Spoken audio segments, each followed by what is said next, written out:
Hey, what's going on, gentlemen? Alpha Evolution here, your host, Justin Adams.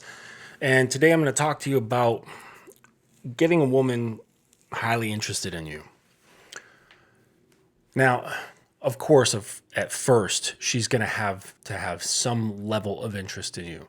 And that comes from, how you carry yourself, how you present to the world, and her perception of you, right? Because a lot of this stuff has to do with perception. She she doesn't really see the real you. Okay, she just sees what she wants to see or what she perceives you or dreams you to be, right? And really, you can only control that so much. Okay, and she could have all kinds of sort of thoughts about you and expectations and things like that of like what, because what happens when a girl meets a dude that she has high interest in, and she starts projecting into the future of like what it's going to be like to be with you physically, what it's going to be like to spend more time with you, and so on and so forth. Okay. And sometimes her fantasies can line up with what she thinks you're going to be like. And sometimes they could deviate from who you really are. And you really don't have full control over that, right? Because that's just her mind. And to a degree, you can, but not 100%. So I want to talk to you guys about when a woman is showing interest, how to really get her more invested. I call it obsessed, but like whatever. It's about more investment. And this is usually like before you have sex with her, because if you've had sex with her already, then it becomes even stronger, right? Especially if you know what you're doing in the bedroom. And to produce really, really high emotional investment, I encourage you to go to my course, which is in the description of this video, and purchase that. And the section on sex, it's a four-part section, a three-part section on sex, and basically like how to gain her immersion and her full emotional investment into that intimacy that you're having, and that sort of permeates through everything else that you're doing. So if you want to know more about that, you can hit me up on my Instagram, or you can just go to the link and purchase that. Really great value. You get a lot for what you'll be paying, and and you'll be able to go through it again and again. So let's get into it. So say you're talking to this girl, she's showing interest, and what you'll hear is from guys, dating coaches and stuff. They'll be like, oh, don't show too much interest, kind of like be cold about it, cold shoulder, and so on. And you kind of have to like constantly be aware of walking that tightrope, right? On one side is being very cold and distant, on the other side is being warm and inviting. And if you're too cold, she'll feel neglected. She'll eventually start to feel that you have no interest in her whatsoever, and her self esteem will drop too far. And you don't want it to drop too far, because then she's just going to put her tail between her legs and walk off, or call you an asshole or whatever. Okay, if you put in too much, the positive stuff, the warm feelings, the inviting feelings, this feelings of safety and comfort, that's good as well, because she doesn't want to completely feel that she's going to be taken for a fool. But if you go too far on that, then you'll be taken for granted. You'll be seen as soft. You'll be seen as too giving, and that you're not really experienced, because those that know about this game know that if you put in too much, if you're too warm and inviting too often, right, that has a cost. So if you're constantly doing that, that shows that you don't have the experience. Okay. Now, granted, you could just be a generous guy and you don't give a shit. Okay. You yourself only know what is too much. And you'll find just through having more and more interactions what your level of too much is. Okay. Because like my too much of being warm and inviting might be, too little for another man, or too much for another man, right? So it's really just something you have to feel out on your own. Okay. So don't back off too soon. Okay. Another point is giving her attention, which is her currency, right? But not too much. Again, this goes back to that balance beam, because the attention is really the currency of most women. I would, I don't like saying all because I don't like having speaking in absolutes, but I have yet to come across a woman in my life that doesn't use attention as her main form of currency. And that is because largely most women are deeply insecure on one level or another. And you might look at a woman who's like very confident and independent and so on. And I would say that the stronger that is, the more insecure she is. The more she's out here saying like, I'm badass, like I'm this, I'm that, like strutting, like that shows that there's even more insecurity, because it has to be bolstered with something that's equally as strong to hide it, right? Seriously, like just in life, the most confident people in the world, they're not showboats, right? I mean, like, look at Yoda, the most powerful Jedi that there ever was. He was cool and collected, calm, spoke only when he needed to. He was easygoing, right? He didn't have that. He wasn't blustering about like the young Anakin, right? He was full of pride. He was out there. He was strutting. He had swagger. He was just like on top, right?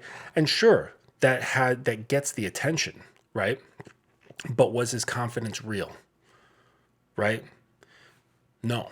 And that's why he was begging to be a Jedi, and that's why he wasn't allowed, because he had shit going on inside him that Yoda was like, "Hey, I don't like that. I'm not going to let him become a real Jedi." And his pride was getting in the way, right? And the pride is a result of having insecurities, result of not loving oneself. It wasn't a healthy form of pride, right? There's healthy pride that's out there, and there's unhealthy pride that's out there. Obviously, for that character, it was unhealthy. So let's get back to the currency, okay? Women are largely insecure. And so if you're too cold, it's going to make that insecurity stronger. If you're too warm, then it's going to be filling her up too much, and she's going to toss it aside. Okay. It's learning about feeding that insecurity that makes her feel good, but also doesn't make her feel good. Okay. It's kind of fucked up, and it is part of a mental game. Okay. But it's how it has to be played, unfortunately. So if you're a guy who cares, right? And I'm not saying that you have to not care, but if you're a guy who cares about your fellow human being, this is going to be difficult for you. Understand that, right? If you're a former nice guy, or if you're a current nice guy, shout out to Dr. Robert Glover, it's really going to be difficult for you to be cold. It's really going to be difficult for you to be dismissive, right? Because maybe you're not needy, but you still care about people, right? You care about people's feelings, and that that can help you, but also hinder you. So just keep that in mind. Be aware of sending too much validation. Again, like that tightrope, because it's like if I give you birthday cake every week, you're gonna stop giving a shit about the birthday cake, okay? But if I give it to you once every couple of months, then it's going to be more special. If I give it to you once a year, it's going to be really special. Now, here's the thing. When it comes to validation, when it comes to giving out cake, if it's earned, then you can do it however much you want, right? So it's like if a person understands that they must do X, Y, Z, that they have to perform according to a certain set of standards, then giving them cake based on the meeting standards, those standards that you have put in front of them, then the cake doesn't matter. The frequency of the cake doesn't matter. So if you're with a woman, you're talking to a girl, and you're doing stuff, and she's following along, okay, you reward her, okay, and you reward her for being on the program. So then you also have to strengthen the times when she's not right? Because no woman's perfect. She's not going to follow directions perfectly every single time. It's just not going to happen. So when there is a deviation from the plan, you need to make it known, right? And say, hey, this is not going according to my plan. You can either step off or readjust because you're kind of going off course. Okay. So it's a matter of like balancing positive and negative reinforcement, right? So if anyone's interested in this sort of stuff, I highly recommend looking into B.F. Skinner's work on behavioral psychology. And he did a lot of experiments about this stuff. And so if you want to understand more about how the mind works when it comes to rewards and punishments, definitely check that out. Excuse me. Okay, so as far as gaining that investment, okay, so she's interested. You're going to want to slowly back off, right? Make interactions shorter and shorter, right? So say you're like texting, like, back and forth one day, then like each day that goes on, you're going to put a little bit more and more distance, more and more distance between the two of you. But don't change the quality of how you are texting this girl, right? And you also want to be able to be sending not just text messages, but sending her little voice notes like through the texting app, as well as short videos, okay?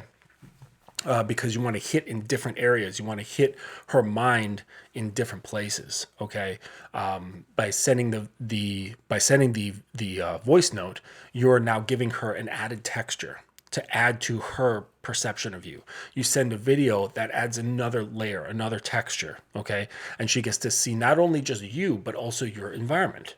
Okay, so you can place things in your environment in the shot that will intrigue her. Okay.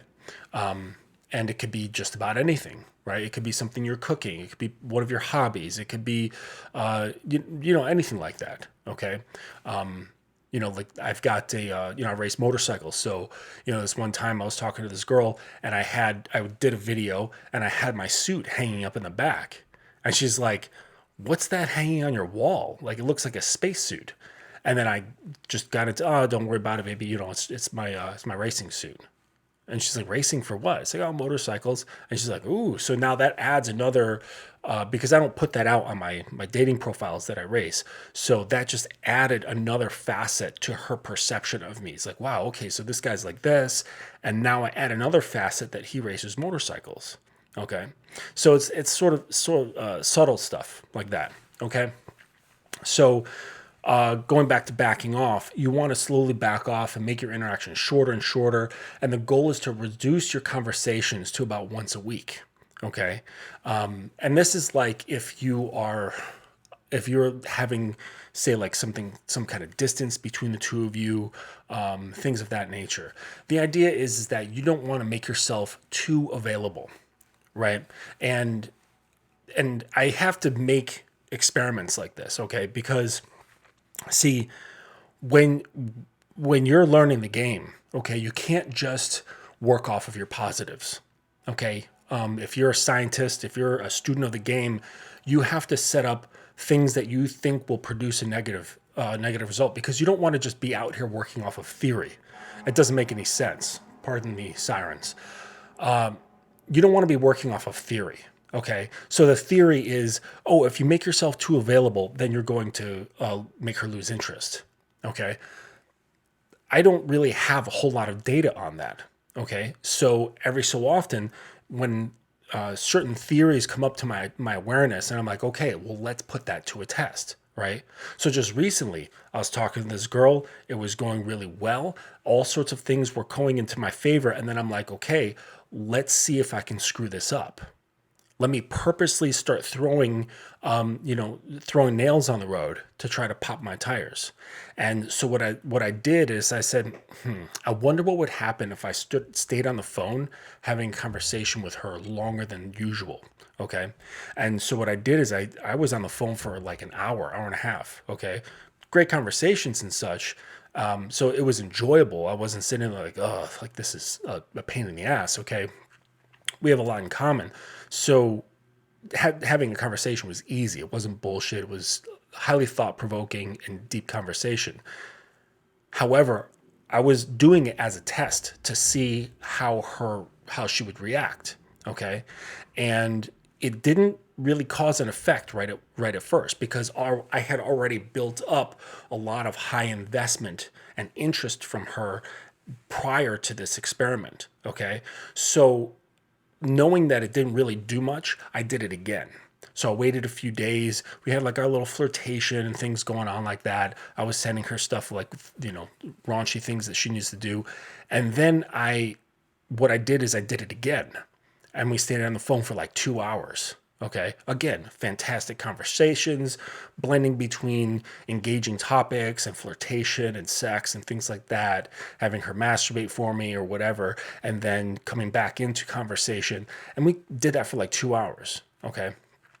Because the first thing, it didn't do it. Right. So I needed to kind of replicate and see if this really is true. Because again, when you're in the game, you don't want to just work off of your positives. You have to create negatives, okay?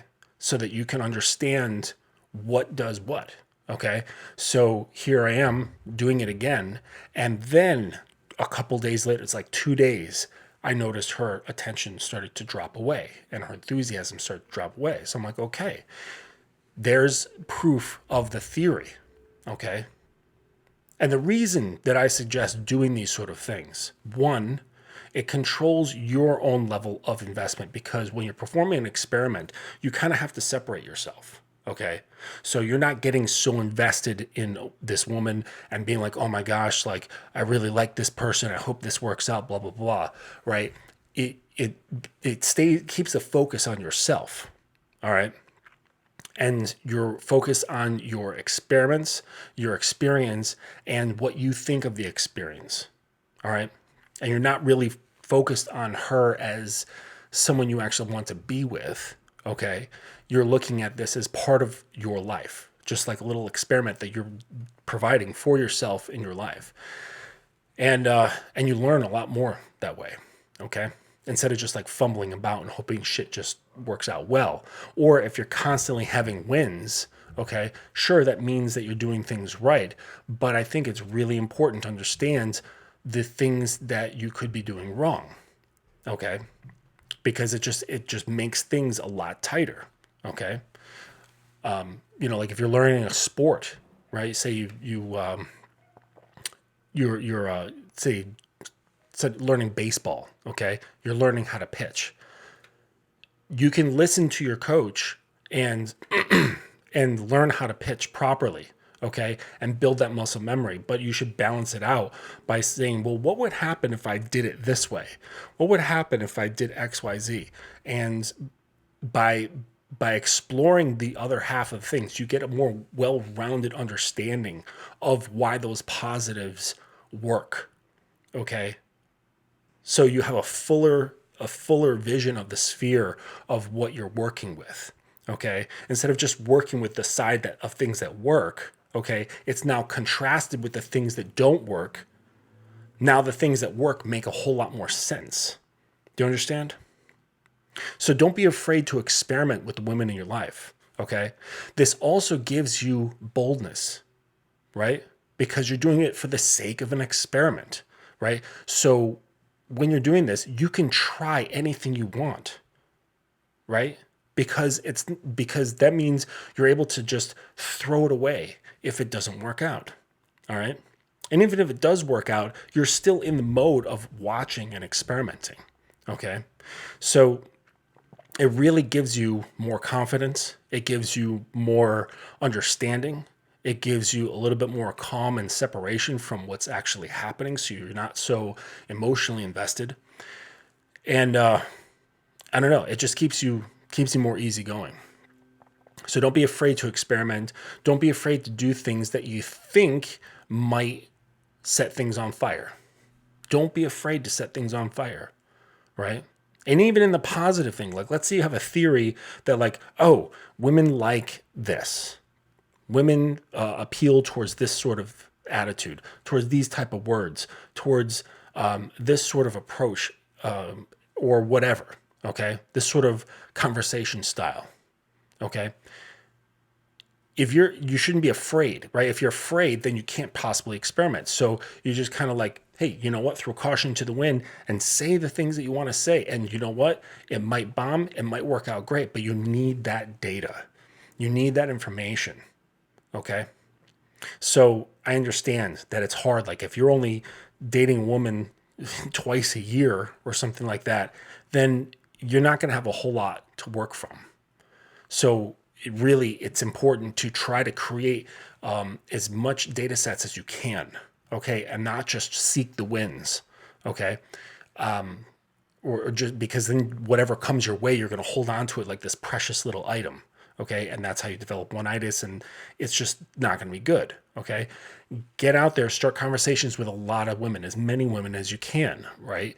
My associate, Mr. Lucario, I think he says something like 20 women a day, all right. And it's a numbers game. It absolutely is a numbers game.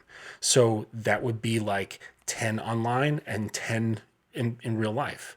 And that's not having full-blown conversations. That's just having a little bit at a time, starting the conversations. You really just got to get something going, right? So hit up 20 women a day.